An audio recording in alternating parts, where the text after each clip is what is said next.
Gautam Gambhir coaching నేపథ్యంలో team India ప్రదర్శనపై తీవ్ర విమర్శలు వ్యక్తమవుతున్నాయి.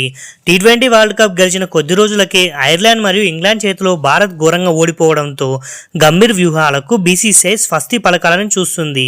ప్రయోగాల పేరుతో సీనియర్లను పక్కన పెట్టి కేవలం ఫామ్లో లేని కుర్రాలను నమ్ముకోవడం వల్ల జట్టు బలహీనపడిందని, దీనివల్ల కనీసం ఐర్లాండ్ వంటి చిన్న జట్లపై కూడా గెలవలేకపోయామని ఆరోపణలు వస్తున్నాయి. కెప్టెన్ శ్రేయస్ అయ్యర్ టాస్ గెలవడంలో 100% సక్సెస్ సాధించినప్పటికీ మ్యాచ్లు ఎలా గెలవాలో చెప్పడంలో గంభీర్ విఫలమయ్యారని సమాచారం. ఈ క్రమంలో గౌతమ్ గంభీర్ స్థానాన్ని భర్తీ చేయడానికి బీసీసీఐ 3 దిగ్గజాల పేర్లను పరిశీలిస్తుంది. టీమిండియా మాజీ కెప్టెన్ ఎంఎస్ ధోని ఈ రేసులో ముందు వరుసలో ఉన్నారని, అతనితో ఇప్పటికే సంప్రదింపులు జరుగుతున్నాయని తెలుస్తుంది. ఒకవేళ ధోని అంగీకరించకపోతే న్యూజిలాండ్ దిగ్గజం స్టీఫెన్ ఫ్లెమింగ్ లేదా ఆస్ట్రేలియా లెజెండ్ రికీ పాంటింగ్ వైపు బీసీసీఐ మొగ్గు చూపే అవకాశం ఉంది.